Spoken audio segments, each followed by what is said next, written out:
Welcome to Your College Bound Kid, podcast for parents and families everywhere.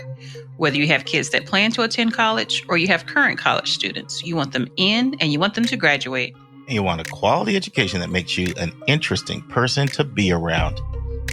I am Mark Stucker, and I'm a college coach. And I am Anika Madden, and I am a parent.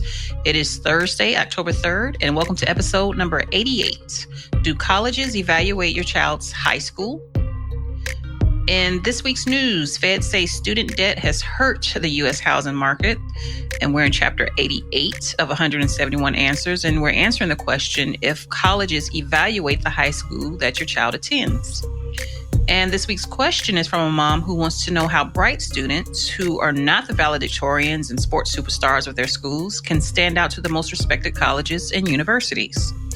And Mark's in the third part of his interview with Ms. Tara of Smith College, and they discuss what admissions officers do during the first 6 months of the year. Good evening, friends. I am excited. This is travel season, Anika, and you know what that means. It means I'm meeting with 4 or 5 this week, a couple times, 6 different colleges. Ooh. So really getting some great stuff that we'll be sharing with you guys. But for our admissions tip, and I was going to share one tip, and then somebody said something today, and I thought, you know what? I'm going to change the tip. So I was talking with the school, and we were talking about them. It was just me and the rep. And so I said, how do you guys use demonstrated interest? Do you use predictive modeling? The stuff we talked about a week or so ago. And they said, no, we're not using predictive modeling, but every single time if somebody emails us, we print it out and we put that goes into their file. And we do that as an indication of demonstrated interest. Now, we don't want you harassing people. Third email for today. No stalking the admissions officers.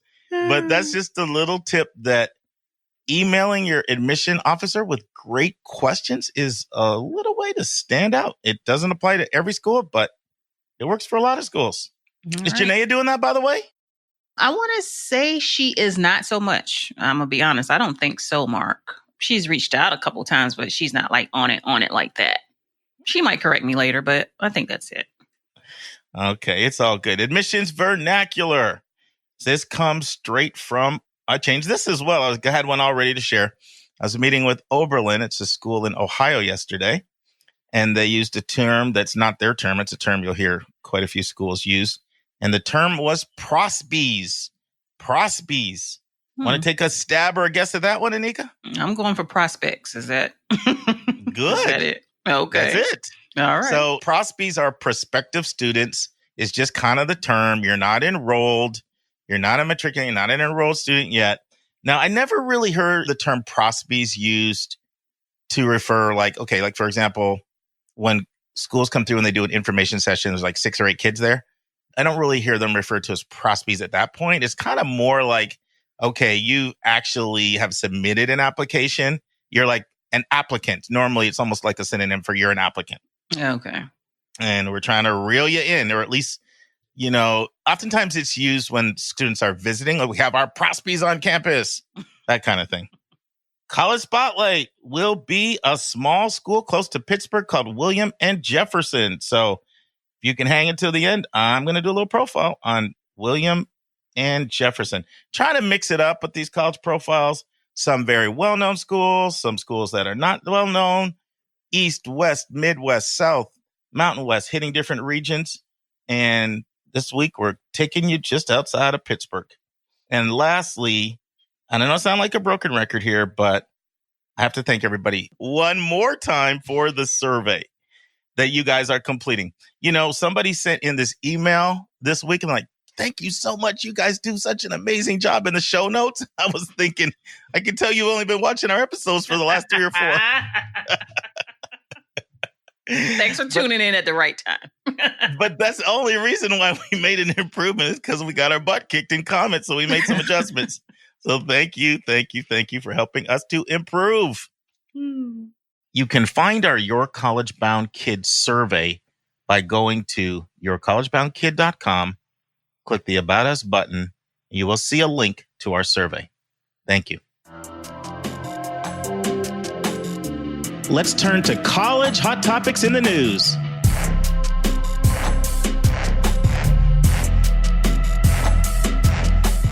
All right, Mark, this week's article, the Fed says that student debt has hurt the U.S. housing market.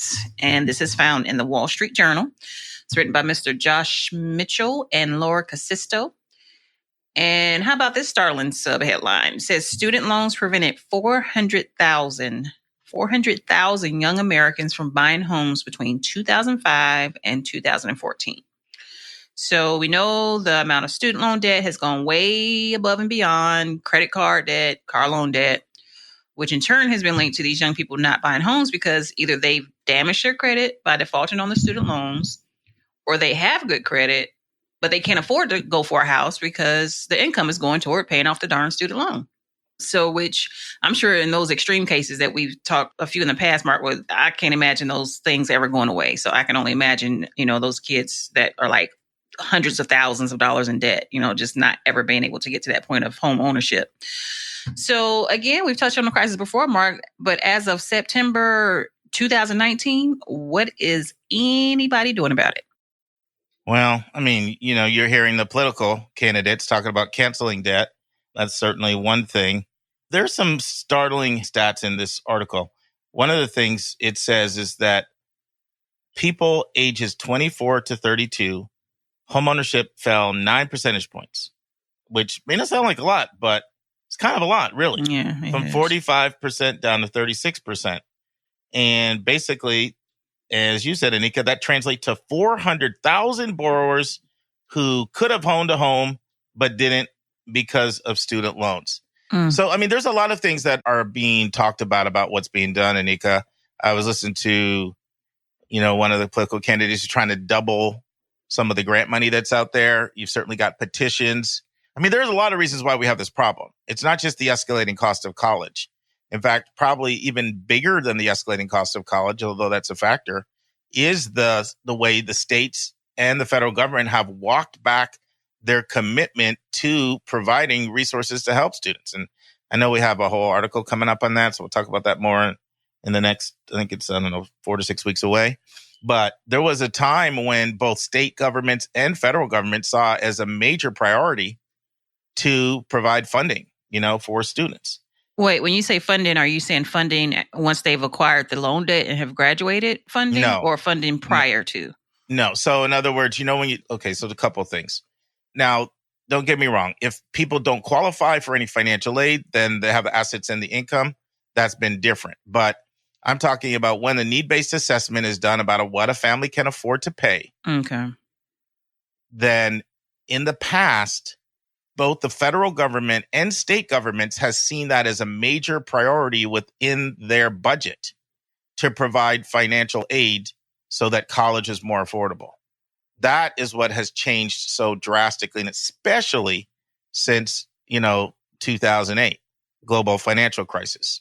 That's when states drastically cut back. In some cases, some states cut back 50% of their money from what they once provided. And so basically, what's happened is that there's been a shift, a titanic shift from, both federal and state government feeling like it is a great investment of our resources to invest in our future young people because they're the leaders of the future to, we're going to provide money for whether it's military or it's tax cuts, to the wealthy or just to different other places where you can allocate money in your budget, interest on the debt, interest on the deficit, rising costs of healthcare, all of these things, right?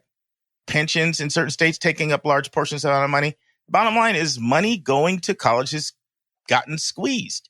And in some ways, this is where the loan crisis has hurt that process is because the thinking is, and I heard someone say this, you know what? If we don't provide money for healthcare, you just don't have healthcare. But if we don't provide money for a student to go to school, at least they can take out a loan. So the money's been passed either with the expectation you can take more loans out, you'll be okay, you'll survive, or parents dip in your wallet and cut out and write a check. Does that make any sense, Anika? Yeah, it does. It's just not good. It's just a shift. It's like walking, it's been a shift in perspective on the part of both state governments and federal governments as to how much of a priority education is going to be within your budget. It's funny that we're talking about this because I've been harassing little Jalen, our recent graduate, even though his loans are like extremely minimal. I'm just like, boy, if you don't get on track and make sure you know what your schedule is and paying those things back and doing whatever you have to do, just go ahead and get that out the way. He's like, oh, I'm going to get to it. I'm going to get to it. I'm like, child, I'm going to forward him this article when we finish recording tonight. So Yeah. And I mean, research still proves it's a good investment to get a college degree. Now, you need to get a college degree and get a JOB, and you need to have a strategy of how you're going to translate your degree to a job. A degree is not an elixir. It doesn't just drop out of the heavens for you. You have to have a plan, right? But the article talks about how the typical American between 22 and 27 without a college degree earns $28,000, and the average 22 to 27-year-old with diploma earns $42,000. So there's $14,000 right there. And research shows that the gap between a high school grad without a degree and a college grad with the degree over the course of a lifetime is around $1 million. So for all of the criticism, scathing criticism, sometimes even, excoriation that you'll see happening about college, it's still a very, very worthwhile investment. Still very much a worthwhile investment. But managing this loan crisis is still important. And as the article says, there's two reasons why people are buying less homes. And part of it has to do with, this is a quote from Skylar Olson, the Director of Economic Research and Outreach at Zillow. And Skylar says, student loans are combining with high rents and rising home prices to make it difficult for younger people to save for down payments. So you kind of got the 1-2 punch of increased costs. And then also, Nika, you read in the article how people are leaving rural communities like crazy as well. Yeah, I do remember that. I guess they're tracking the flight of kids. Now, were they saying that because they're making the degree is causing them to move upward, I guess? Is that what the point was? They never really explained it in this article as much. They kind of had a link to another article, which normally I read, but this time I didn't. And my theory on that had to do with that people got to go where the jobs are, and the jobs are not in those communities. So in order to get a job, to pay for your student loans and everything, it's causing people to leave the rural communities to go to more metro areas. And so it's also having a deleterious impact on rural communities. Gotcha. So, Anika, what should our takeaways be on this article? Obviously, we've got the stat, right? Young kids can't afford to buy homes. They're buying homes. 400,000 less young people from 24 to 32 are buying homes because of student loans. What should the takeaways be? Well, again, my takeaway is scaring with the stats. I'm telling Jalen, if you want to buy a house, this is what you got to focus on. This is what you have to manage well. And again, I mean, we were fortunate in his case that it was so minimal. But, like we say, you got 2 more to go. So it's all about that pre-planning, like you said, the financial and the schools themselves. Like really what we've been talking about forever is, really identifying these schools that aren't necessarily on the radar, but are more affordable and good quality schools that are out there. So yeah, all of that. Yeah, I think that, if God bless you, if you don't need any money for college, if you've saved money and you're, 529, or if you get enough scholarships, or even if you haven't saved enough money and your parents can pay for it, God bless you. But a lot of people are not in that position. And for those who are not in that position, stay within your budget. Stay within your budget. And especially when it comes to student loans. So I'm more conservative than most people. Some of my friends who I respect highly, one of my friends who I respect highly, who does what I do, she tells her students $40,000 is the amount you should take out for undergraduate. You shouldn't take out more. Most people who do what I do say you should not take out more student loan debt for undergraduate than the amount of money you're going to make as a first-year student coming out. So if you're going to make $50,000 coming out, then you can take up to $50,000 in loans. If you're going to make $30,000 coming out, then you can take up to $30,000 in loans. I'm more conservative than that. And so my belief, and I teach this, is that your total student loan debt should be no more than 80% of your first year pay. So that's why it's important to look at the projected pay for your major and for your job. And so so for some higher paying jobs like engineering and computer science and nursing and some of the others, you can take out a little bit more loan debt. But if you're going to come out and you're going to make $30,000 coming right out of college, then I'm going to say 80. I know Natasha do math on the air. Remember I did that back in episode 10 or something? You told me never. 80%. Don't ask me to do math off the air. Off the air either. On or off. Please. That's like you saying underscore, highlight, neon light, bold, Arial black font. I'm okay with it. I'm totally okay with it. 80% of 30,000 is 24 grand. So if you're going to make 30,000 coming out, then don't take more than 24,000, which would be 80% of that. And one thing I love about the Federal Direct Student Loan Program is it has caps in place. And so what I tell people is if you do not know what your major is, then use the Federal Direct Student Loan caps, which are $27,000 over 4 years or $31,000 over 5. That's your max if you're not sure. And if you stay within that, what it's going to do is it's going to give you a 10-year payment of around $295 a month for 10 years, which for some people is a car payment. And so that's not a bad investment in yourself. What I see with loans, which bothers me, Anika, are the two extremes. On the one extreme, oh, God will provide. I'll hit the lottery. I'll get the lottery ticket, or I'm just going to, I'm going to take out $50,000, $60,000 a loan in my first year and I'll get scholarships. Like that mindset, right? I see plenty of that. Like you just got to do whatever it takes. No, you stay in budget. And the other extreme is I'm not taking a penny of loans out. I don't care no matter what. Those are the two extremes that I try to decry more for manageable and reasonable debt. God bless you if you can do it without debt. It's difficult to do it without debt unless your parents have positioned themselves either by, they have nice jobs or they've saved generously. It's really hard for a student. I mean, the research is pretty clear. Once students start working more than 12 to 15 hours a week, the research shows that their grade point averages go down. Unless you're Anika and you just work 40 hours a week, stay up all night and go to college that way. And crash later. And crash when you're 45. Crash kaboom. There is one last thing I did want to say. There's this new loan in Georgia. This only applies to Georgia, but I'm going to give an example to make a point. I love it. It's called the SAL loan, which is an acronym for Student Access Loan. Okay. And it's a 1% loan. Now, you can't get better than 1%. It's amazing, right? You take $4,000 loan, you pay only $40 is all you have to pay. But one of the things I love about this new SAL loan is there is a requirement that students, in order to get it, have to start making payments immediately. Now, all they have to do is $10 a month. But why do you think I would love a loan that would require a student to have to make payments immediately, Nika? Why do you think I'm so excited about that? I mean, you're talking accountability. You're talking about getting it over with. You're talking about probably some other good stuff. Correct. So all of those things and others. So one of the things is you're building your credit. You're building up your credit score. Mm-hmm. Ooh, and good credit. Yep, yeah. You're building up your credit score. This absolutely goes to your credit score, which people will find out later, young people. It makes a difference for houses, cars, and other things. So you're building your credit score. More importantly, even than that, though, is students have a tendency, Anika, when they're taking out loans, because the Federal Direct Loan Program, subsidized or unsubsidized, it's deferred till 6 months after graduation unless you drop out of school or you drop below half-time status. So most people are not going to drop below half-time status. That's literally less than 6 credit hours a semester, right? So most people won't do that. And so what happens is people forget about the loan. They forget about it. And then they graduate like, ooh, I have to pay these payments. And so what's really nice about making payments right away is it helps you to realize this is not monopoly money that you got. When people have a tendency to think it's monopoly money, but when you're making payments, even if it's $10, it reinforces the tangible and real aspect of it. So that's another reason why I like it. All righty, Sal. Now it's time for our step-by-step walkthrough of the college admissions process.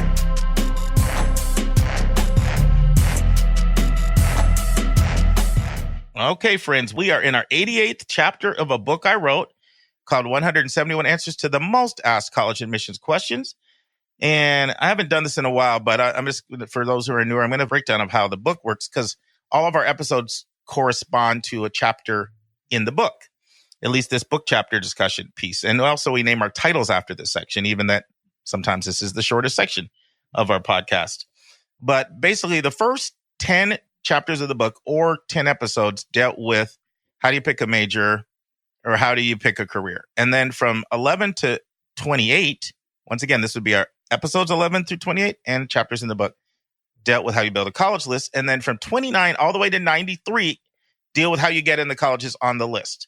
And so we are all the way up to 88 and we have 5 more chapters that deal with the subject of getting in. And then we have 70 chapters. That's right. Because chapters 94 through 163 ask any and everything you could ever ask about the money. So we're going to have a lot of money conversations And some of you love it when we talk about money and some of you don't, but we're going to be talking about the moolah coming up. But for now, we still have 5 more weeks to talk about getting in. Chapters 88, 89, 90, 91, and 92, or episodes 88 through 92 will all deal with some aspect of getting in college. So today, Anika, you've read the chapter. The question in the chapter asks, do colleges evaluate the high school I attend? You've read the chapter. What jumped out at you? Well, the short answer is yes. The ways in which they do it were most interesting. So one, you talked about how they read the application. So if you have a bunch of students applying to one school, they may group all those students together and evaluate them all together to, I think you was talking about them, identifying trends within the school, if they were dealing with grade inflation or hard grading teachers and stuff like that. So that was interesting.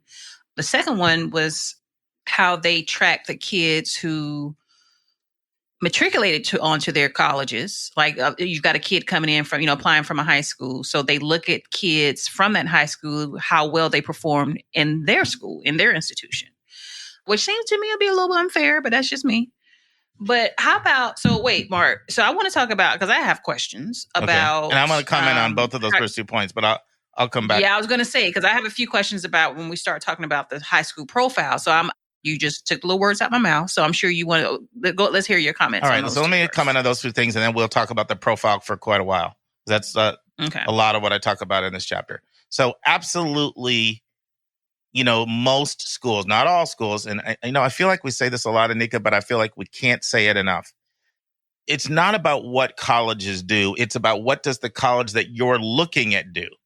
Because with 3,000 plus 4-year colleges and close to 4,600 2- and 4-year colleges out there, everybody is doing something different, or there's lots of different models out there. Let's put it like that.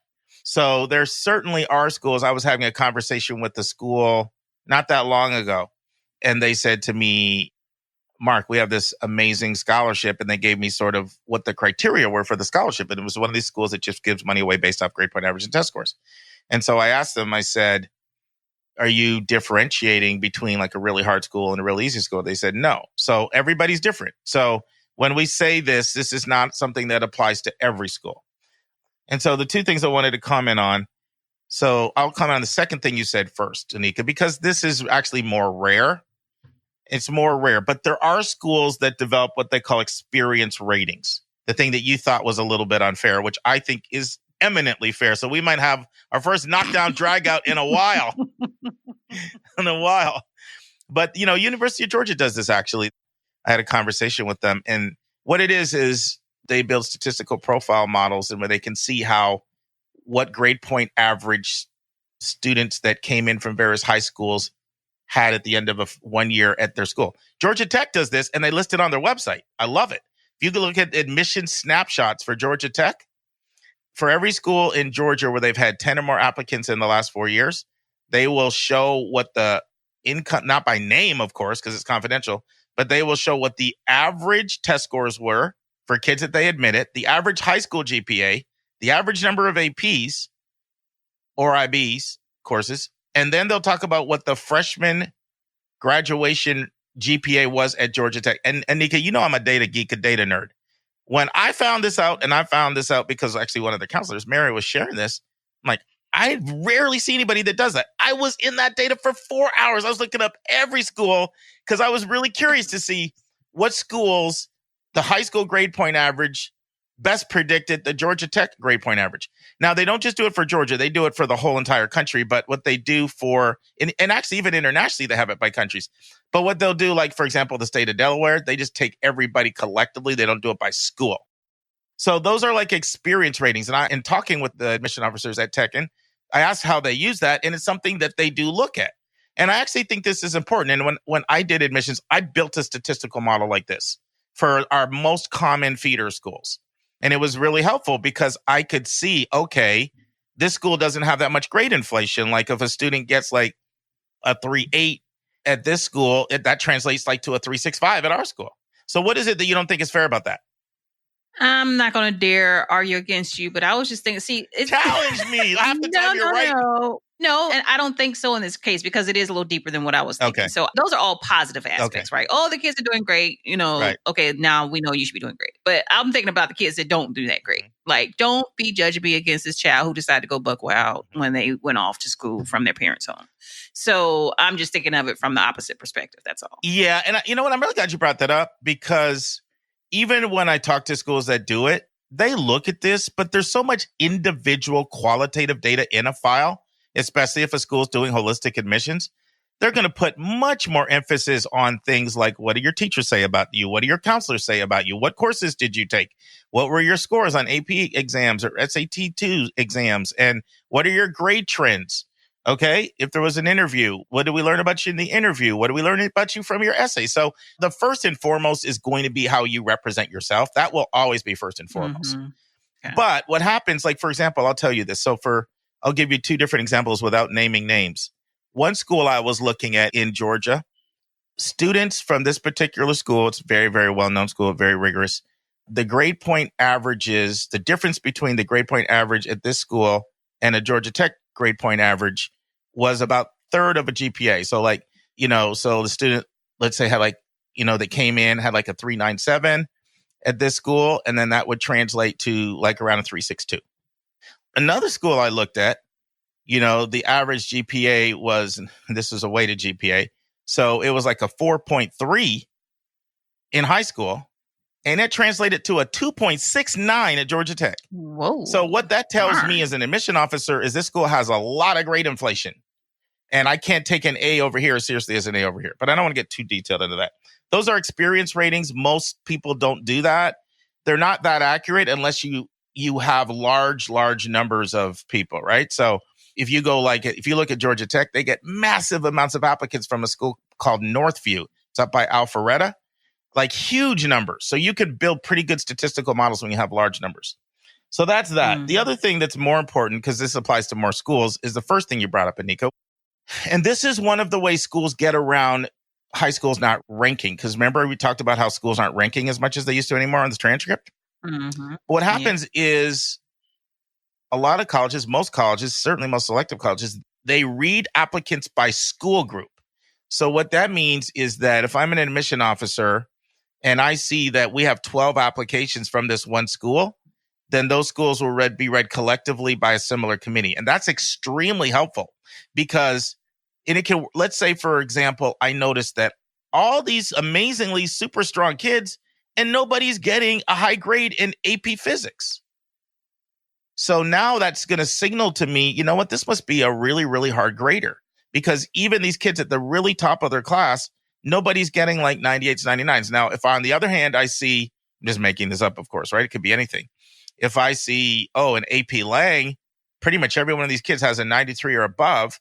When I read as a school group, it allows me to see which teachers have grade inflation, which teachers have grade deflation, what's a good grade for a school, what's a bad grade. I can even, not only that, I get to see teacher comments because I'm reading the same teacher comments from a lot of different teachers, specifically if kids now sometimes, of course, kids ask different people to write the recs, but if it's a big enough group, I'm going to even see some of the similar teachers. And certainly I get to see counselor recommendations. Makes and sense. That's actually extremely helpful. And this is one thing sometimes that this used to drive me crazy when I did admissions. Sometimes admission counselors would make every single kid sound like they were the incarnate of Jesus Christ. I'm not kidding. Like they're totally perfect. And I know they were They are perfect. I know they're well-intentioned. I'm serious. You think I'm kidding? You know me, I'm kind of a little confrontational. So one time I called the school up and I talked to them about this. I said, I'm going to be honest. You're not helping your kids because the problem is I can't trust your compliments now because every single kid you're telling me is one of the best you've ever had. And sometimes people don't realize like that totally gets exposed when you read as a school group. So you see how reading as a school group, like to me, it's the best way to read because it allows me to really see if something's exemplary, it stands out. If it's a problem, it sounds out. As opposed to if I'm comparing one student from one school all the way to another school with a totally different grading scheme, a totally different approach to the recommendation writing, it's really not fair to the student. Does that make sense how that's more fair, Nika? Yeah, it does. But what did you tell them? Like, what was your advice to just keep it simple? No, I said, tell the truth. Yeah, what was that? So it's something that I always say I always say, like, paint the picture with the warts. Like, we know that nobody's perfect. So when you actually, like, this is something I did in every single one of my recommendations. I always point out an area for growth. Now, it's important that you're a little diplomatic when you do that, right? You can't say. Yeah, I'm about to say it's a little fine line. You're right. Yeah, because I've seen many a time one single word by, in a recommendation can throw somebody into denial pile. So if somebody is inconsistent, you know what I mean? That will be presented diplomatically. If somebody's work ethic needs improvement, it would be presented diplomatically. But by pointing out the areas for growth, then when you accentuate the strengths, I can trust the strength because I know you're being honest with me. The whole recommendation writing process, it's an implicit contractual agreement that we will take recommendations into consideration on our part so that we're not just making decisions off of numbers, but in exchange for that, I need your honesty. Fair. So the problem is it was not received that well, Anika, when I had the conversation. It wasn't. That's why I was curious about that narrative. I mean, it wasn't like, I was just kind of like, oh, yeah, I hear you. I'm trying to get kids in. Right? But you don't understand what I'm saying. This is hurting getting kids in. It's hurting getting kids in because now I can't trust your compliments. And I really think, I know this is not a podcast for recommendation writers, but this is a pretty common thing because they're scared that if they point out some area for growth, that it will hurt that kid in the recommendation writing process. But anyway, I think we're getting off topic a little bit. So far, we've talked about some schools doing experience ratings, and we've talked about how colleges reading as a school group is one way they evaluate a high school. Another way admissions officers evaluate a high school is by having the territory manager, the admissions counselor for the region, visit specific high schools and share the distinctive strengths, perceived weaknesses, and unique peculiarities of that high school in their territory with the rest of the admissions team. Anika and I are so grateful for everyone who has financially supported our podcast. It allows us to pay our staff and cover our other auxiliary expenses involved in having a weekly professional podcast. At the start of every month, we're going to start sending a special gift to anyone who financially supports your college-bound kid. I will be sending our donors this bonus content once a month directly to your email. The bonus content will be between 10 to 15 minutes in length. Usually it will be a college-related topic that I'm passionate about. Occasionally, it'll be another bonus hot topic in the news segment. Sometimes it'll be an answer to a question that one of our listeners submits to us via email. And you'll receive these monthly audio blogs for a gift of any amount. We know that $5,000 to one person is $5 to someone else, and we don't want your budget to be a hindrance to you receiving this additional bonus content. So if you want to support our show, just go to yourcollegeboundkid.com and click the donate button. And if you've already financially supported our podcast, you will automatically start receiving this bonus content via your email. This bonus content is our way of letting our financial supporters know in a tangible way how much we appreciate you. And if you have any questions at all about our monthly bonus content, just send your questions our way. That's to questions@yourcollegeboundkid.com. Once again, questions@yourcollegeboundkid.com. The main thing I really want to talk about here is school profile. So talk to me about that, Anika. What jumped out to you here? And let's dive into this. Okay, so you list all, like the long list of all the things that you typically find in the profile. Anika, I think before you say that, I think we should let our listeners know what a school profile is.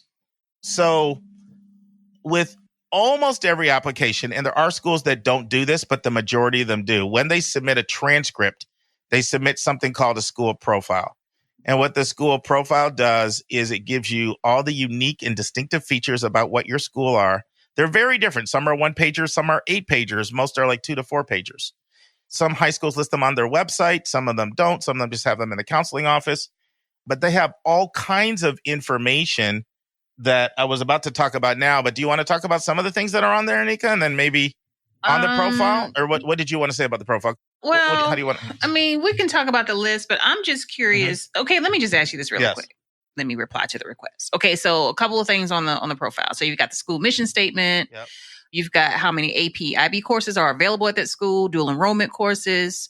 Talks about the grading scale. If your school has any distinguishing curriculum features, and then there's some other things on there. All right. So let me add to that, because there's a lot more that I didn't there's a lot mention. more on there that's important. So one of the most important things is normally, now here's the thing, it's up to each school to create their own school profile, right? And so they're all over, they're totally different. Mm-hmm. And this is one of the reasons why what was the ECD that's now called landscape, why a lot of colleges like it, is because there are a lot of really bad profiles out there. And they're counting on landscape to help fill in the details. So this process will be a little bit more standardized. But one of the things that every college will look at, I'll tell you what a really good school profile has on it. Let me put it that way. A really good school profile, it'll say the percentage of kids that go to four-year colleges. And that's something that admissions officers look at. And they'll see that as an indication of how college prep your culture is. Normally, they'll list the percentage of four-year schools, the percentage of two-year schools. Size of the graduating class. Okay, that's going to be in there, right? What, like you said already, how many AP, IB, dual enrollment, like what's offered, all there. Really good profiles will have average SAT scores, average ACT scores, SAT subject test scores, IB scores.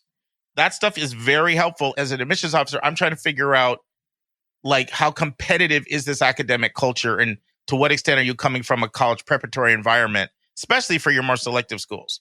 They're trying to figure out what level of rigor is here, because you can have all AP classes and everybody's getting ones on the AP, and it's really not a college class at all. And so you can figure this stuff out.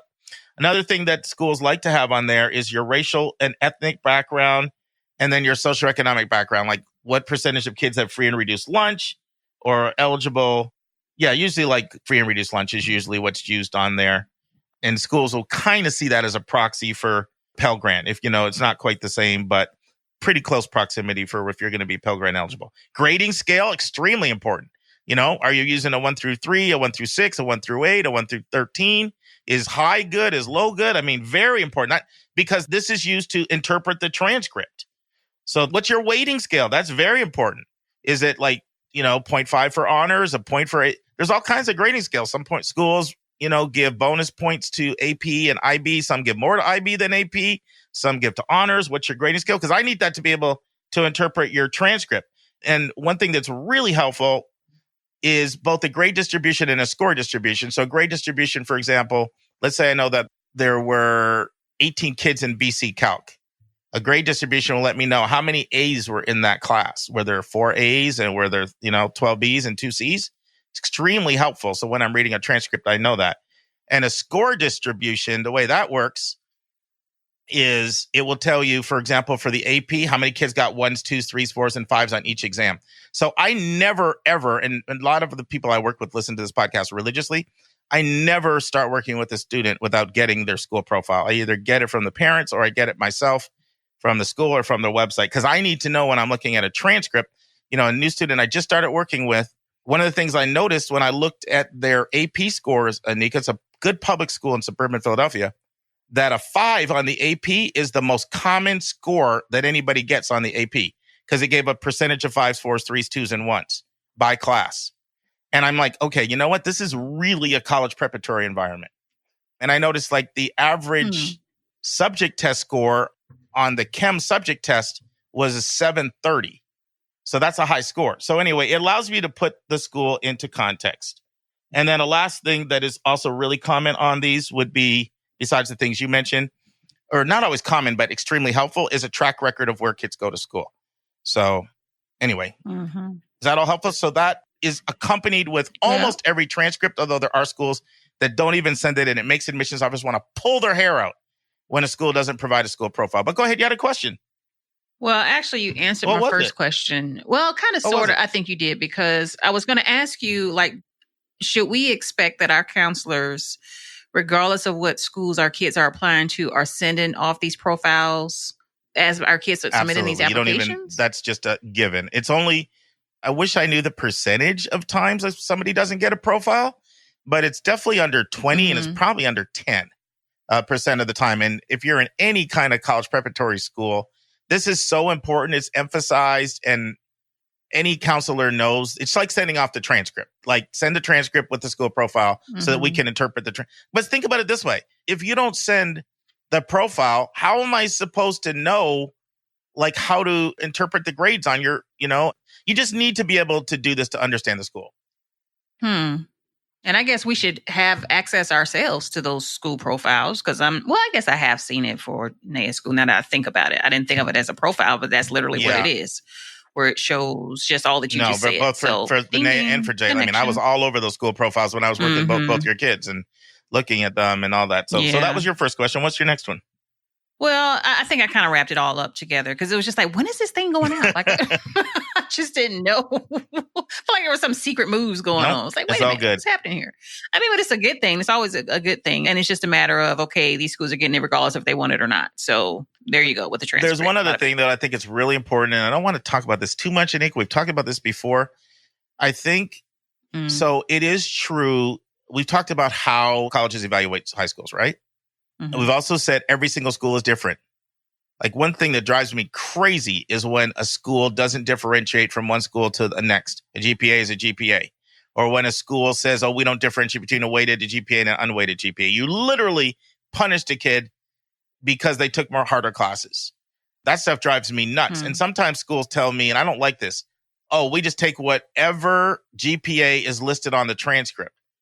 I mean, honestly, I hate to say this. There are so many schools that do that. If I was a principal of a school, I'd be motivated to have an inflated weighting system within my GPA. I would be motivated to do that because a lot of schools say, I take whatever GPA is off the transcript. That's why you see valedictorians graduate with a 5.3 because, you may as well be super generous if a school's, not going to recalculate. This is also, by the way, why schools recalculate grade point averages, right? Because how in the world are you supposed to compare all these apples to oranges? But the one thing that I did want to say, and this is really important, and I think I've probably given the opposite impression by what I've said, so I want to clear this up. I do not find that most colleges make enough of an adjustment between a school that's really, really hard and a school that's not that hard when they evaluate a transcript. Do you know what I mean by that, Anika? Why? Does that make it? Yeah, I mean, well, they're asking for the information, but they're like, okay, so what? You got 12,000 great kids. It doesn't matter that your profile says that. We're still going to base our decision on our decision. Let me merely make it concrete. So Nika knows this. A lot of our listeners don't know this. So for the longest time, my role in my daily organization where I work in the day, KIP, I was a high school placement director, and I also did college. Now I exclusively did college, but for a while I did both. When I was a high school placement director, it was my job to send 8th graders off to find the right high school for them. And then I would stick with a certain percentage, not all of them, and handle the college process. So what I got to do in that role, of course, I sent people all over, this, Nika's like maybe 80 or 70 or 80 went to boarding schools all over the country. And then others went to private day and magnet schools and charter schools and public school, all over. So I get to see like how kids that graduated from the middle school that I was working at, how the grades translated to where kids went, and then how kids did in the college process. And for example, if I saw a kid that went to a school that graded really, really easily, and so the kid came out third in his high school class, at a school that wasn't that hard, versus a kid that went to a really, really, really hard school, and then they both apply to this, and so therefore the grades are lower, and then they both apply to the same college, I've consistently seen how the kid that put themselves into the more competitive situation was hurt in the college process. And I have this conversation all the time because I work with a lot of boarding schools around the country, and I have lots of conversations with the college admissions, staff about this. This is a problem. This is a problem. I was talking to one the other day. The parent was like, I spent all this money, to come here, and I feel like I would have had better college options if I would have stayed in my own. And the truth of the matter is a lot of times they really would. So I'm at the point now, I say, you don't go to boarding school to have more college options. You go there for lots and lots of other reasons. And I won't get into that now because somebody sent in a question to us. Can you talk about the advantages to going to boarding school? So we'll answer that when that question comes up. Really? Yeah. Oh. But the way a lot of colleges feel is, and I can remember talking with the college, my good friend Cliff Thornton, we had him on episode 30. I was at a forum with him way back in 2005, and somebody asked the question, and they said, I'm going to a really, really, really hard school. I hope you're going to take that into consideration when I apply to college. And he said, to whom much is given, much is required. A lot of times I feel like you've been given every imaginable advantage by going to this amazing school with all these resources. And therefore, we expect more out of you. And they don't quite cancel each other out. But if you think that a school is going to take your B minuses at your really, really hard school and think, well, it would be an A or an A plus at the local public school, they don't do that. They don't. They might make it depends on the school, how much of an adjustment. And they may be a quarter point adjustment, in some cases a half point. But for the most part, the highly selective, highly competitive schools, they want you to have high grades no matter where you go. So even that they take your high school into consideration, the most selective schools, they still want you to do well no matter where you went. I just want to bring that other side. What are you thinking? I think that's deep and that hurts, because I do, coming from that boarding arena, I don't think we went in. Well, I know we didn't go into it because of our college options. It was the other reasons, but I can't imagine that family. Especially after they dropped the $250,000. Now you're fortunate and both your kids have done, really well at boarding school. Like they both have really high grade point averages, right. You know what I mean? And good standardized testing because, is it Anika and Javon's genes? Should I give the genes the credit? I know you emphasize education from the time they came out of the womb in the home. No, I think it's those little brains at work, because they definitely doing more than what I could ever imagine. But yeah, so you've never experienced this. I experience it all the time. Like I cannot believe I spent all this money, and I know for a fact. I mean, one situation last year was kind of heartbreaking because, a student, she knows where she graduated in her middle school, and so she's seen all of her peers and they ranked back then, that had way worse rankings than her, have a lot better college options.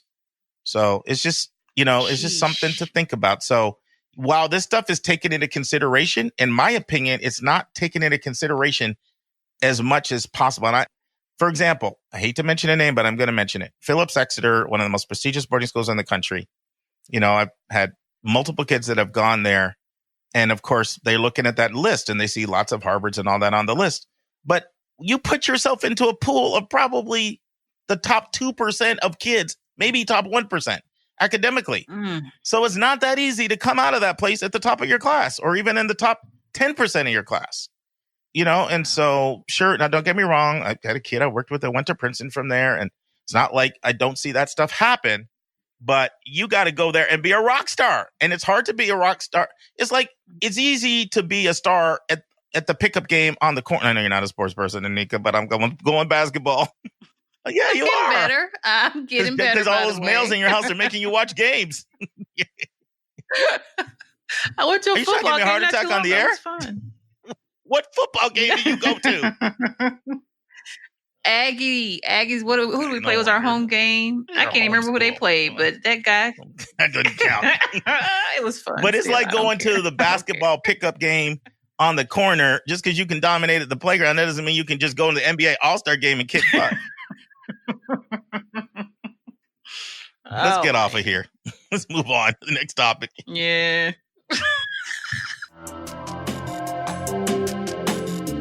It's time for a question from one of our listeners.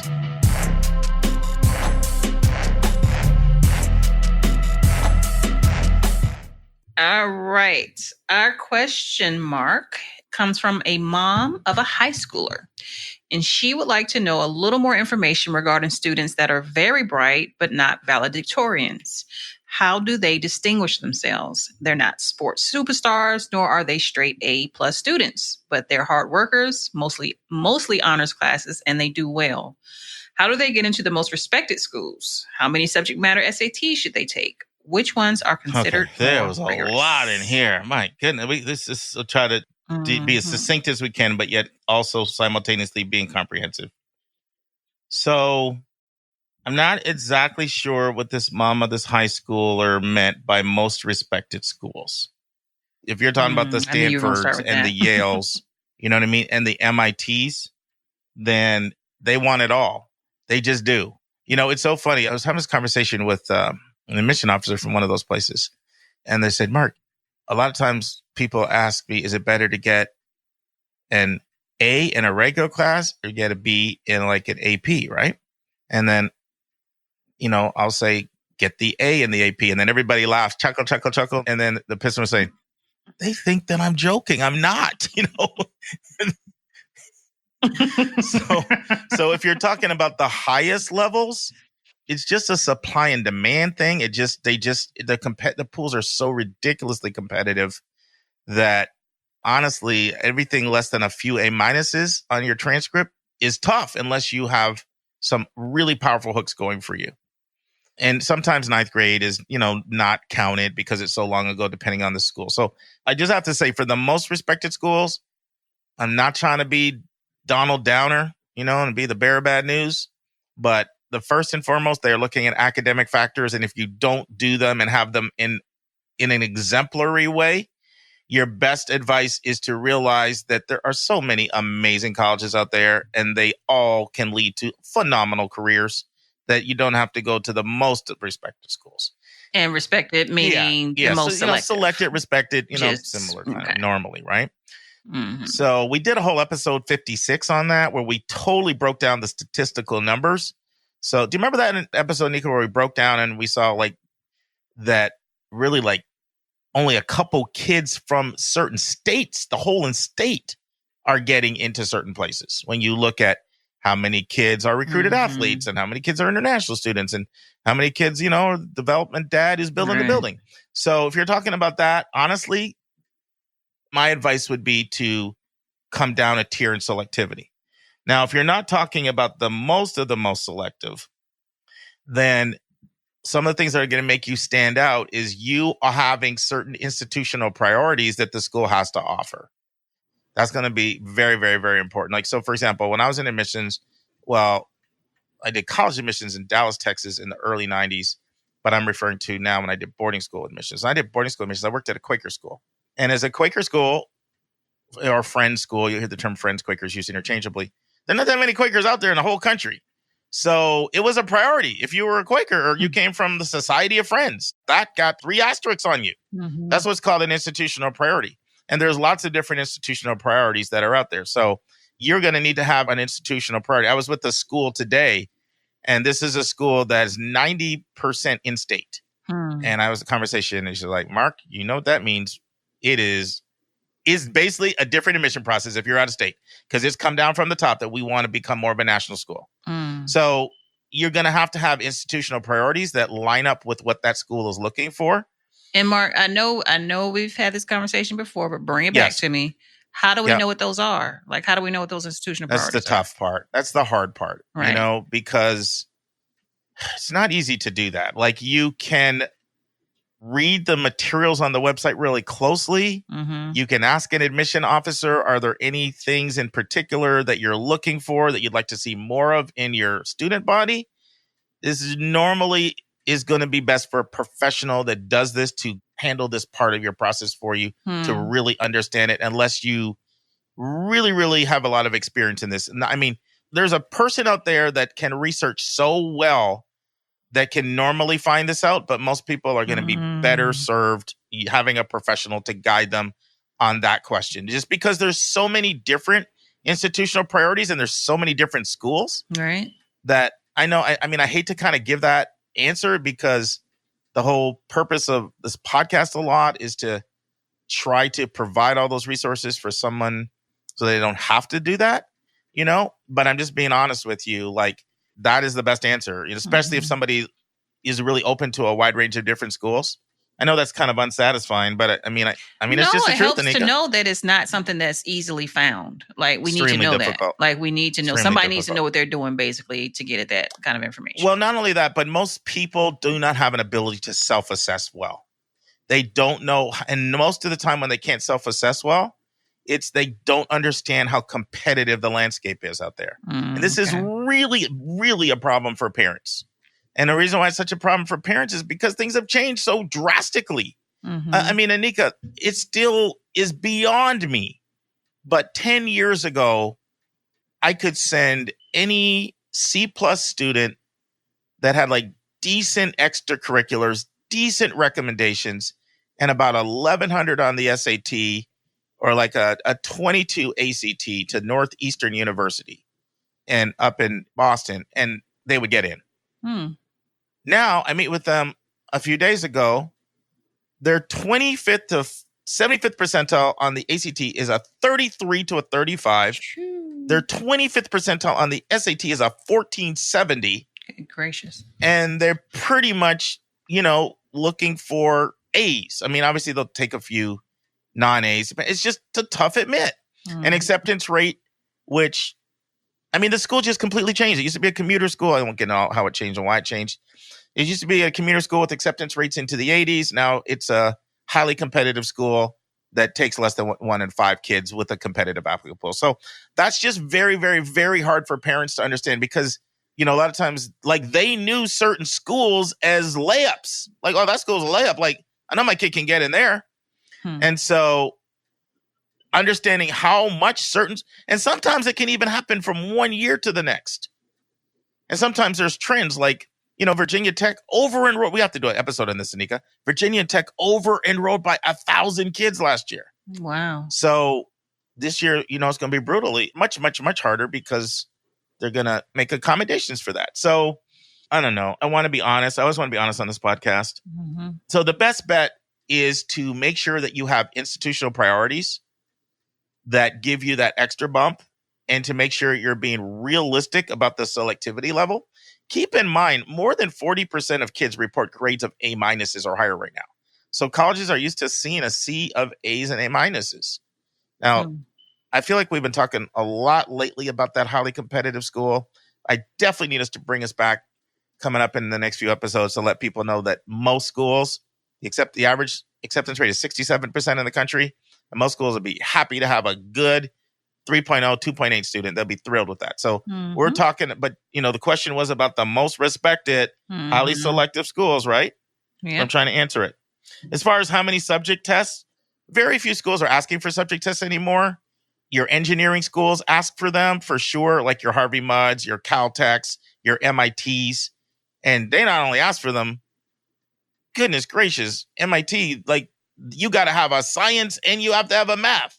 I reached out to someone at MIT just last week. I have an amazing kid for them. I'm like, I've got this incredible kid, but they're not going to have a science and a math subject test. Like, sorry, Mark. This is somebody I know. I've known there for a while. Sorry. If they don't have a math, they don't have a science, it's incomplete. So yeah, there are a few schools like that. And then Georgetown, of course, they love their subject tests. And I mean, even most of the Ivy League now, they really, really see those as optional. They usually won't ding a kid. But also it depends where you're coming from too. Sometimes if you're coming from like a boarding school or a really competitive day school where most people take subject tests, they expect you to have it. If you're coming from a rural school or an under-resourced school, a public school, that this is what comes in. They study their profile and they know, not that many kids here go to these kind of schools, then they'll cut you more slack because they know you're not coming from that culture. What do you think about anything I've said so far, Anika? I think that was a nice hard reality slap that we needed. Like, it just is what it is. Yeah, but I want to be encouraging, and I feel like I'm not right now. No, that is encouraging. So reality is always encouraging. Okay. I think so. Well, it's better to know now than to think you're going to necessarily get in a whole bunch of places and then you get a lot of bad news, right? Right. Exactly. That's the encouraging part of it. So, yeah. So there's another question, which subject tests are more rigorous? And once again, so few schools ask for subject tests. And when schools do, normally if they are looking at it, they're usually looking at, okay, what is your declared major? So for example, if you're looking at applying to Wharton School at Penn or engineering at Penn, yes, they want to see math too. They're going to want physics. They like to see that. And physics is definitely one of the ones that's regarded as rigorous. But most of the time when schools ask for subject tests, unless they tell you which tests they want, you really honestly should just take whichever ones you do best in. It really doesn't. When it matters to the school, they tell you it matters. And they do the MIT thing and they tell you what you need to take. Right. But the fact that this mom asks about subject tests, it really does make me think that she's thinking about those schools like the Dukes, and the Ivies, because there's such a short list of schools right now that are requiring subject tests, Anika. Got it. That makes sense. So what can I say that's more positive? I guess the biggest thing that I can say is, I know what I want to say. I got so excited about this. And I'm going to actually include this link in the recommended resource of the week, but I'm just going to say it here as well. If you're feeling deflated, Harvard has something on their website that's really cool. They list where people went to undergraduate that got in Harvard Law School. Now, I'm not going to say anymore because I mentioned it in the recommended resource. But if you look at that, even if you're not thinking about Harvard Law, it's going to be so encouraging for you to see all the different places that you can go to undergrad and still have opportunities. So I think the most encouraging thing I can say is that you don't have to go to one of those, designer schools to end up having amazing grad. In fact, that's one of the most biggest myths out there, is that you have to go to a really prestigious undergrad to get into a great law school, a great med school, a great MBA program, a great grad program. That is so far from the truth. I feel like I ended positive. That was very positive. Thank you, Mark. I'm trying. I mean, someone takes the time to send us a question like this. I don't want them to be deflated, but I think we do have to do truth serum here. Yeah, go in undergrad, knock it out, and go on somewhere fancy for grad school. I like it. Oh, and the same thing that I said, that I find like the people go to less competitive high schools and if they have really high GPAs at the top of the class, a lot of times they have better options than kids that went to really hard schools and got lower grades. That applies to grad school too, by the way. Okay. Yeah, if you want to get a good grad program, you got to go somewhere where you're going to get a really high GPA. It makes a huge difference. Friends, I hope you've enjoyed my interview with my former student, Tara, and I know you have, because you have been sending so many texts and emails. And now we switch gears and we do something I've kind of wanted to do for a while with somebody. And I thought, why not with Tara? So we go month by month throughout the year so you can really understand what exactly does an admissions officer do. So we take the first half of the year in this episode, and we'll take the last half in my final part of our interview next week. Listen and enjoy. And now, this week's interview with a special guest.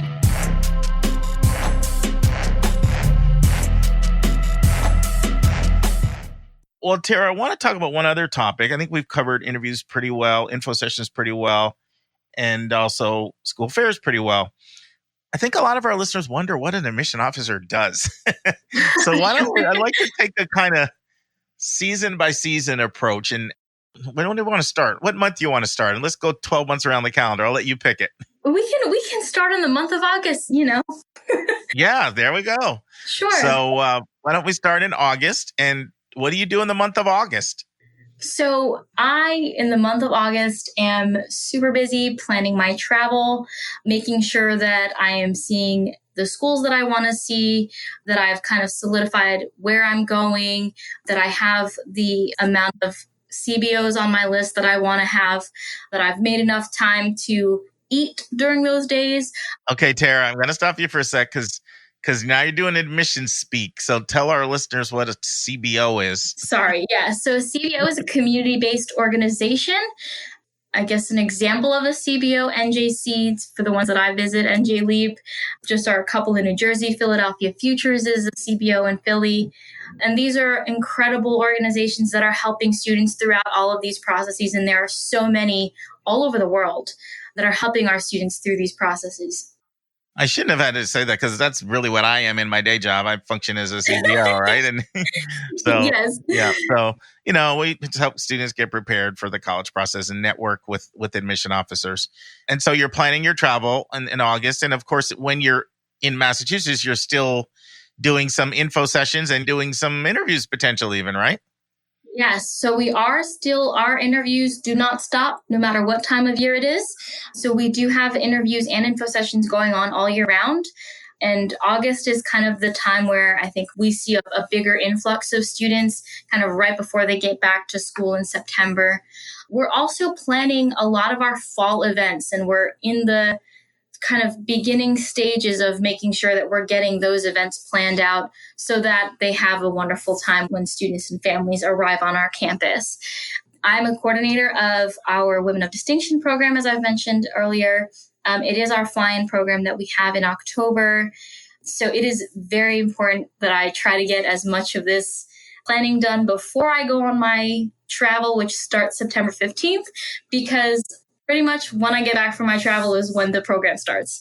And so it's really important to me to make sure that I get as much planning done and get as many things confirmed and settled as possible so that even when I'm on the road, I may have to make a few changes here and there, but overall the program is set and ready to go. Yeah, the only thing that I would add to that, Tara, because this is the difference sometimes between the South and the North. A lot of schools in the South start in August. Mm-hmm. And so, in my day job where I do work at a CBO, really, and also at a school doing college placement, we get 160 visitors a year, colleges. And our first visitor this year came on August 19th. Yes. So some travel in certain places actually starts in August, depending on kind of what region of the country you're in. Actually, depending on the place in the world, too. We have one of our international travelers. She just got back from Shanghai. So definitely start our travel in August. My particular travel doesn't start till September. But we do have travel that begins in August. So let's go to September. And if you ever want to group a couple months together, if it's easier to do that, feel free to do that. I don't know if you want to do September, October. I'll let you kind of take it how you want. But let's just go all the way around the calendar so people can learn what we do in this job. Sure. So I would say September, October to November even, we're traveling, we are visiting schools, we are doing college fairs, we are visiting the community-based organizations. We are trying to get ourselves out into the world as much as possible for students who do know who we are and for students who don't know who we are. Once that season winds down, our early decision deadline for early decision round one is November 15th. So right when we get back from our travel is usually when we start winding down and getting ready for reading season. Hold on. I want to go back to that before we get to reading season. So travel season really September, October, and a bulk of November, right? Mostly up to Thanksgiving, maybe. I mean, it's a little different for some schools, but So let's talk about what you're doing on the road. We've already said fairs. You've said you do, visit some CBOs. Let's talk about school visits. Like, how many would you do in a day? This year, I'm pretty ambitious, and I'm doing about 5 school visits a day for the most part. Typically, we do 4 visits a day, but there are a lot of schools in some territories that I have not been able to get to. And there are some schools that we have not gotten to at all. And so I really want to try and branch out a little bit more. So I've added a few more schools to my territories this year. And what will you do on those school visits? Ideally, I'll get to chat with some students from all of these schools that I visit. Sometimes I chat with one student. Sometimes I get to speak with a handful of students, which is always really exciting. If I don't get to talk to any students, I do get to chat with their college counselors or their guidance counselors, which is also really helpful. They'll be able to give me insight into any students who might be interested and also give me insight into what's happening at their school, anything new that's going on that I should be aware of, especially as the admission process goes on. If there are changes in their curriculum, changes in the way that they're grading students, if they've, adjusted their GPAs in some way, the college counselors do a great job of informing me about that. And then I get to give them information about what's new at Smith. What are we looking for in our process? What are we offering our students? And what are some new opportunities that we might have that they may not have known about in the past? And those can be really helpful. Like 2 days ago, I had a school come by on the road traveling, and no students came to the info session.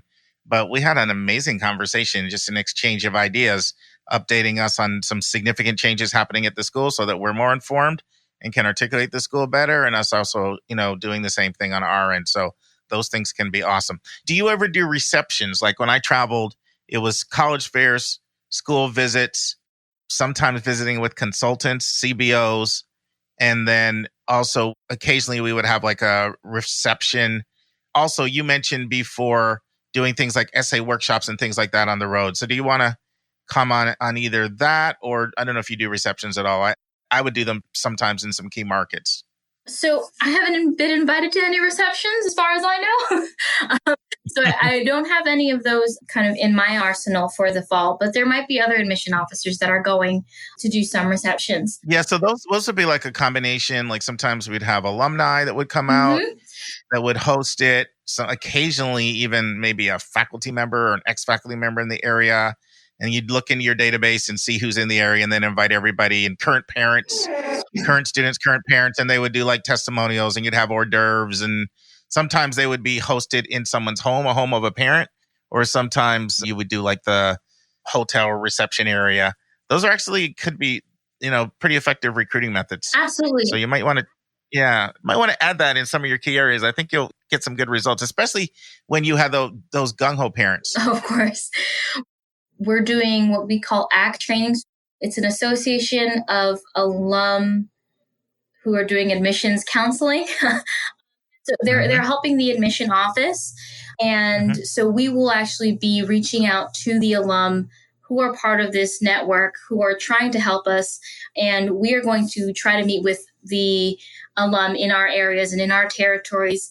Some of us are going to have coffee one-on-ones. Some of us might be doing larger group meetings, but it's a great chance for us to connect with alum, see what they've been up to, and also help our alum to stay informed about what's going on campus. So we do have things like that going on, and I am in the process of making sure that all those get scheduled while I'm in my different territories as well. Let's take a break to learn about Mark's recommended resource for the week.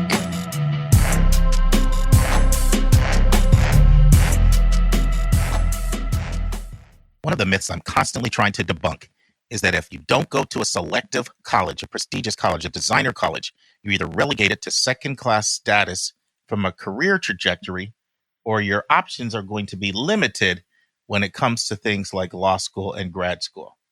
I'm always looking for ways to try to abrogate this myth and this canard. So one thing that I believe does it better than anything, and it's our recommended resource of the week, it's taking a look at the Harvard Law School, and their website lists all the colleges where their incoming law school students attended. Now, first of all, the average GPA, the median for these students is a 3.89, and the median LSAT score is a 173. And sure, there's designer colleges on there like the Amherst and the Bowdens and the Carletons and the Columbias and the Dartmouths and the Dukes and the Emorys, and I could go on and on. But look who else is on this list. And let this be once and for all a nail in the coffin that you have to go to a designer college to have an outstanding opportunity for either a highly competitive and selective law school, med school, or just great career trajectory. Arizona Christian, Arkansas State, Cal Poly Pomona, California State, Criswell College, Excelsior College, Fairleigh Dickinson. Once again, these are all places students went for undergrad, and they're currently part of the incoming class at Harvard Law. This is as of August 28th, 2019. Gordon College, Idaho State University, Louisiana State University, Luther College, Monash University, Montana State University, Pacific University, Roanoke College, Rowan University, Ryerson University, St. Louis University, SUNY Albany, SUNY Gnesko, SUNY New Paltz, Texas Tech University, Truman State University, University of Hartford, University of Houston, University of New Mexico, University of, interesting, not University of Texas at Austin, the flagship. Nobody from there this year. But University of Texas at Arlington, University of Texas at Dallas, Vilnius University, Virginia Wesleyan College, Wagner College, York University. As my kids would say, that's a drop the mic list. And I know you guys do like essay writing workshops because you've offered to do that for us. And I know schools sometimes do things like that where, hey, we'll do an orientation on introduction to selective admissions and just do these kind of events on the road where people can kind of learn. I think essay writing is the main thing Smith does, right? Is that one of the things that you do when you're traveling? I think our essay writing and interview workshop is one of the most common that some schools might ask for. Mm-hmm. I think that schools should feel comfortable asking us for these workshops as well. Very often, school visits are scheduled on a website or kind of an online data system, which is great, and it serves as an easy way for us to schedule our time in with each institution. But it's also great if they have an idea of what they would like us to speak about when we're there. If essay writing is something that their students are really interested in knowing about, we can do that. The essay writing workshop that I did recently at NJC's was actually at their big College Day event back in June. And that was really wonderful. And I was able to speak with different students, not just from New Jersey Seeds, but I think some from NJ Leap and some from just other schools in the New Jersey area. But I was able to do that workshop because it was something that was asked. But no, I think that it's wonderful to take advantage of those opportunities. And especially if we have them in our arsenal, we know that we have this information, we're all more than happy to make that a focus if that's something that they might want, or even in addition to that kind of info session time that we have with the students. I just have to give a shout out to New Jersey Seats. I did similar workshops for them for 5 years in a row.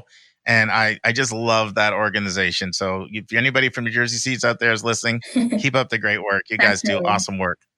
So I think that we've covered travel season pretty well. Mm-hmm. I guess the only other thing is that that can be demanding at times. When you say, Tara, in terms of you're doing even 3, but certainly 4 and 5 high school visits, and then possibly a fair in the evening, you got to eat in there. And then you're also getting a lot of emails. Yes. So, you want to comment on just like the amount of hours sometimes you're working? It's definitely a lot of work, especially if you're factoring in travel time between institutions. Sometimes high schools are within walking distance from each other, and sometimes I have to drive half an hour or more between high schools. And then in addition to visiting schools while we're traveling, we are visiting these community-based organizations. So that tacks on usually in the evening for us. We do work long hours. We do work very hard. We are so very appreciative of any and every college counselor that has a goodie bag for us, because those little or bottles of water when we get there are very, very helpful. It's definitely a lot of work. I think that I knew of the work that was necessary in being an admission officer prior to getting involved with the actual work. I maybe didn't realize how much work it really was, but I will say this.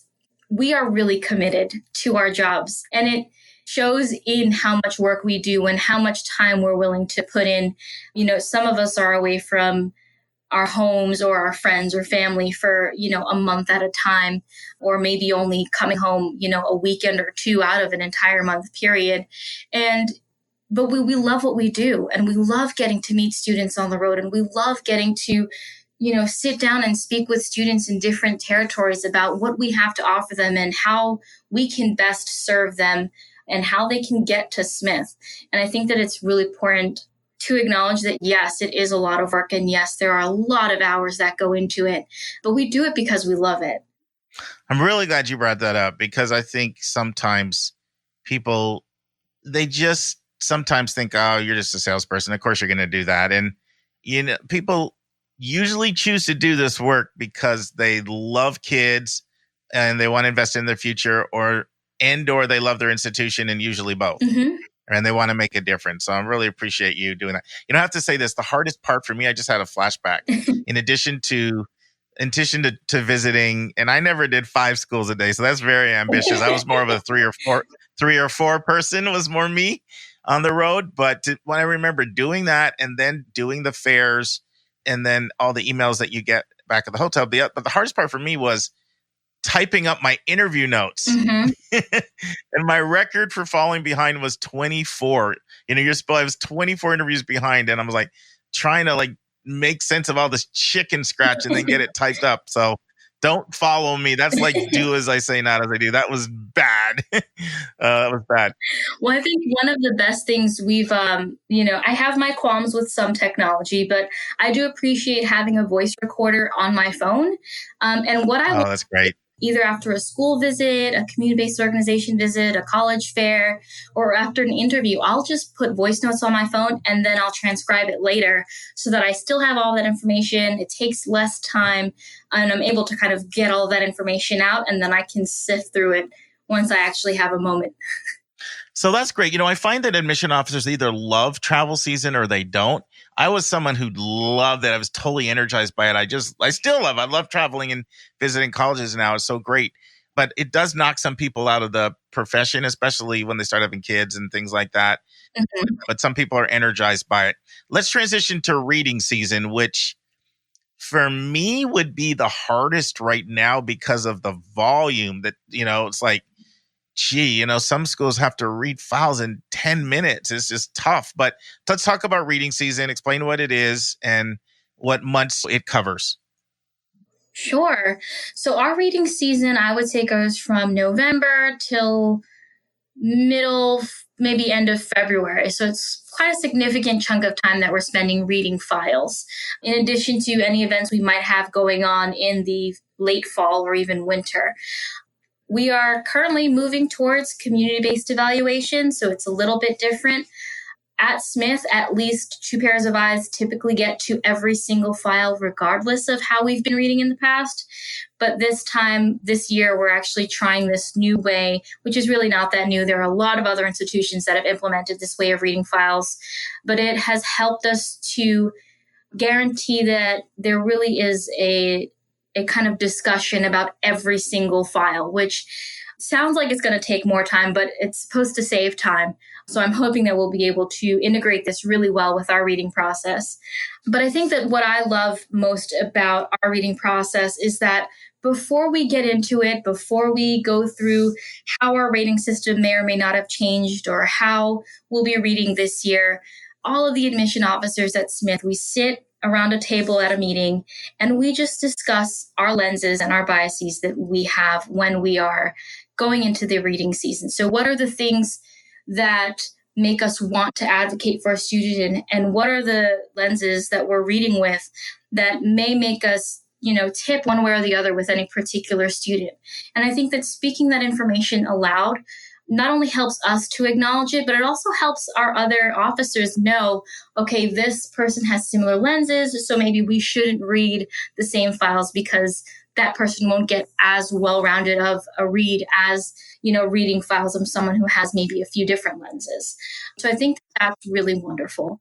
Would you say that everybody in your office acknowledges their biases? Like, are they transparent with each other? And, or do people deny and say, I don't have any biases? Or is everybody aware? No, I'm biased toward the charismatic kid, or I'm biased toward the person who did theater because I did theater. Do you find there's honesty within your office that way, or are people more guarded? No. Absolutely. And it's really refreshing. We do all sit around, and it doesn't matter. We have admission officers who have been here for 20 years, and they will still list their biases and still list the lenses from which they read. And yes, they may have been trying to work on it, but they know, they gravitate towards a certain kind of student, and everyone has something to say and has something to admit to.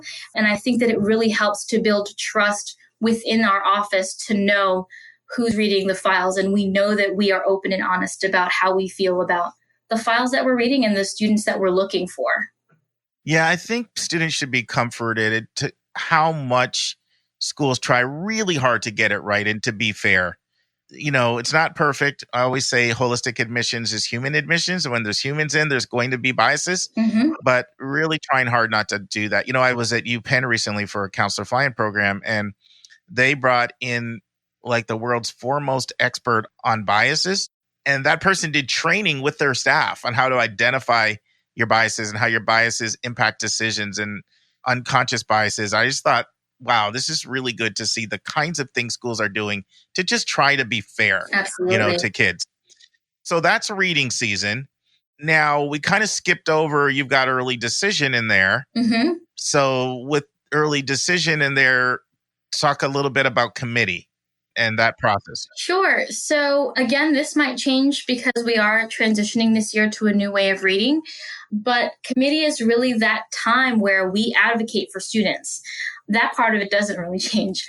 That's the time that we take to say, this student may not be at the top of her class or may not be at the greatest institution, but we think that she would do really well here because of these reasons. And so that's really what committee is for. It's that time to sift through the students, take the time to advocate for our students. And that's where that knowledge of your territories is really valuable and important. Next week in the news, 9 ways college is different for millennials that it is for previous generations. And we'll be in chapter 89 of 171 answers. And it's about the differences between advanced placement courses and international baccalaureate diploma. And next week's question asks what counselors are asked for when writing a student recommendation. And Mark will be in the 4th and final part of his interview with Ms. Tara of Smith College, and they discuss what admissions officers do during the last 6 months of the year.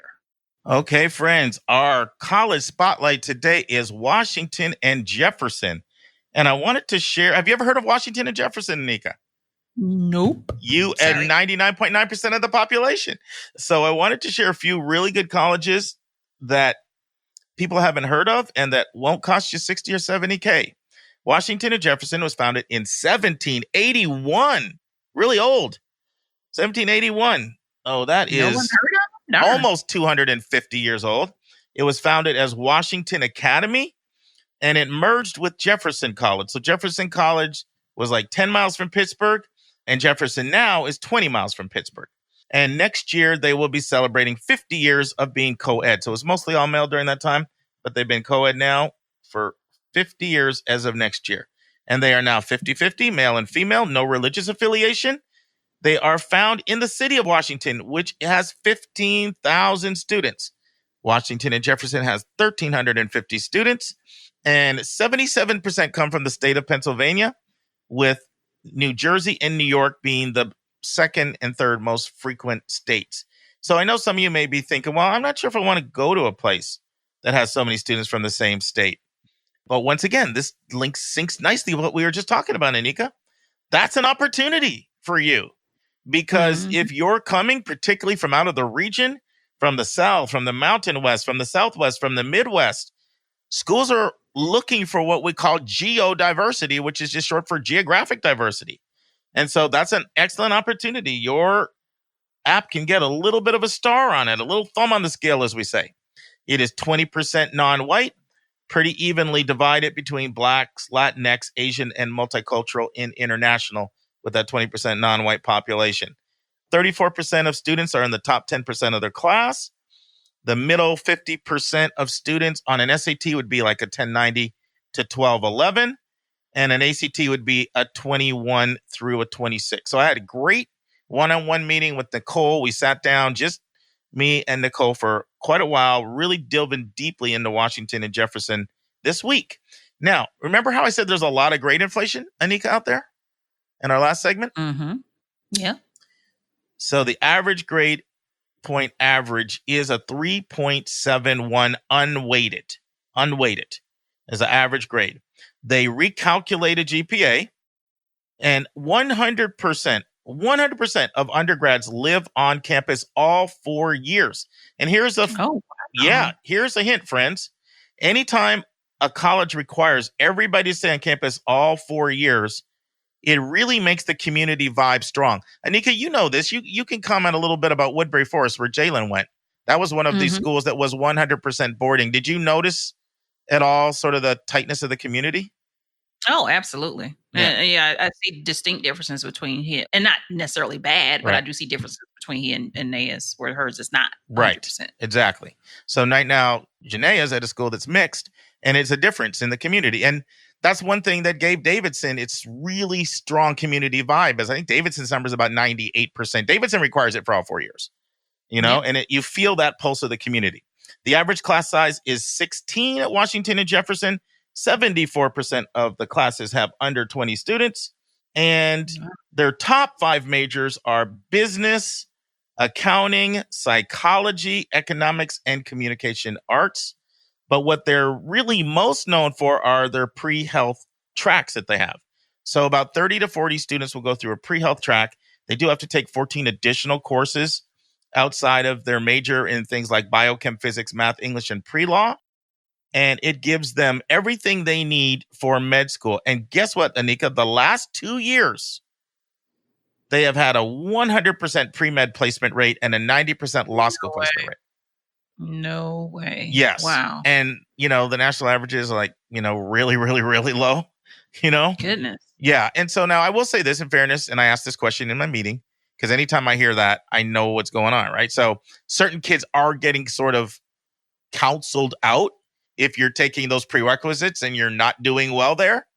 Because I met with... that's still fair, I guess. Yeah, because I met with Brown University yesterday, and they have like a 92% med school placement rate, and Brown is known as a medical powerhouse. But still, the point is you can go to this school, and if you're strong enough, academically to do well in their pre-health tracks, 100% med school placement rate and 90% for the last 2 years. Now, they do not have nursing, which you think they might, especially as a school that's such a strong medical pre-med program, but that's okay. They've got other strong programs. Another program I love is called their Magellan Project, is another signature program.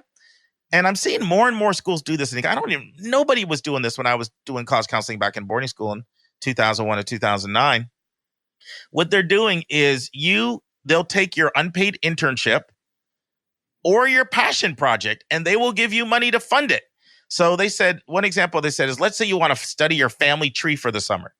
And it means you got to go, live in Utah or whatever to study your family tree. They will give you $3,000 so that you can still make money over the summer while you're pursuing your passion project, which is pretty cool. It's awesome. Everybody comes in undeclared. You pick your major between the end of your freshman year, end of your sophomore year. Oh, here's another thing I love that they do. This is so awesome. I know this is crazy. And Nicole was like, I was like jumping out of my chair about this. I think this is so cool. So what they do is, I think you're going to love this idea, Nika. Everybody who visits the college on an official visit, it could be through the athletics or just through the admission office, as long as you sign up online.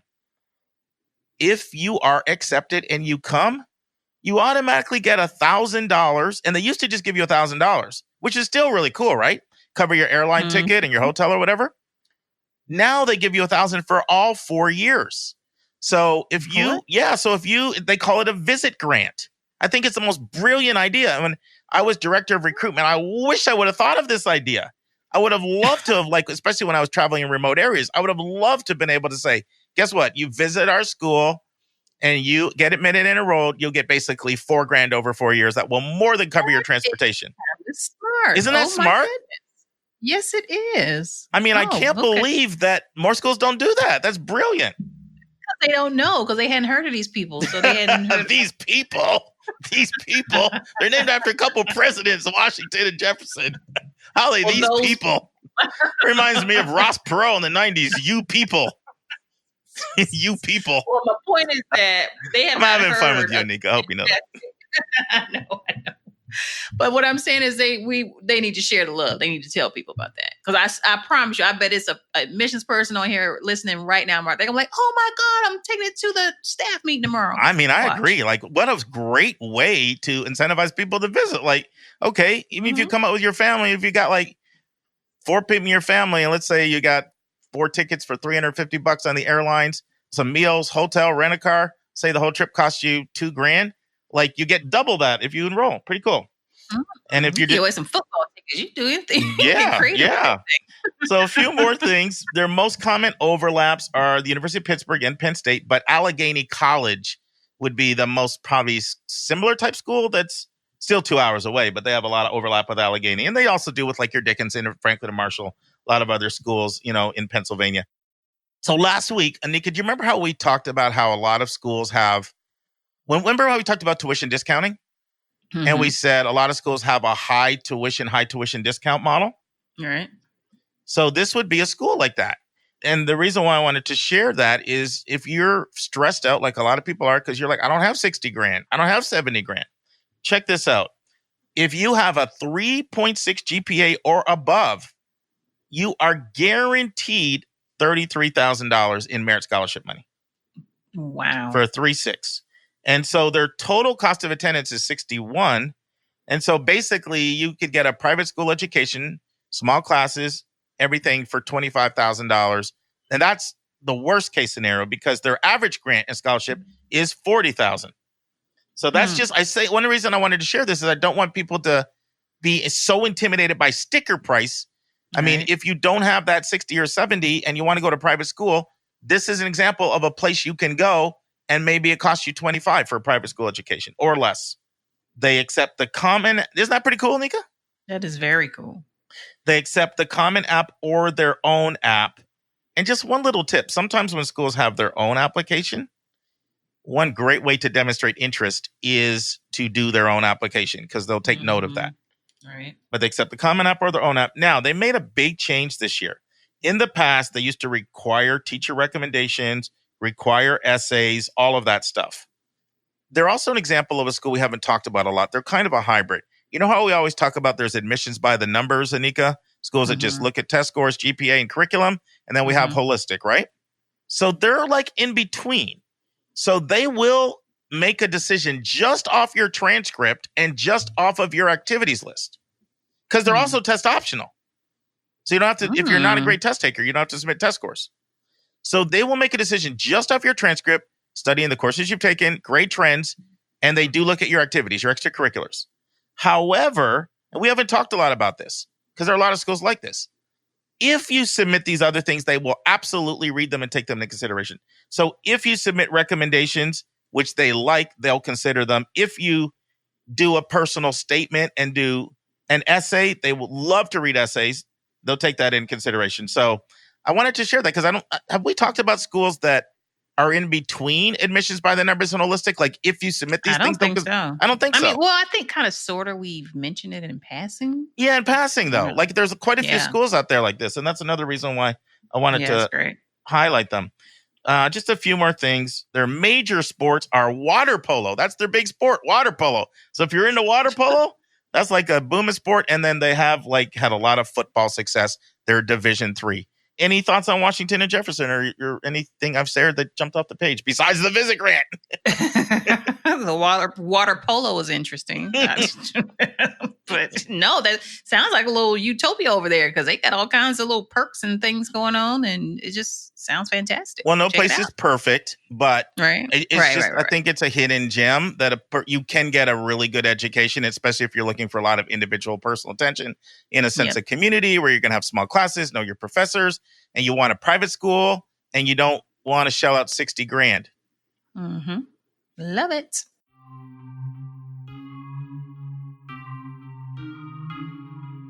And that's our show. A big thank you to you, our listeners, for tuning in this week. And if you found this podcast helpful, it would help us tremendously if you would subscribe and write us a review on your favorite podcast listening station. And please be sure to click the share button and send this to someone you know that could really use this information. Your College Bound Kid is produced by John Lockenbaugh. The amazing music that you hear is by Victor Allen Weeks. Artwork is by Andrea Togo. And marketing designs are by Kimberly Blass. If you want to get a copy of the book, 171 Answers to the Most Asked College Admissions Questions, you can go right to 171answers.com.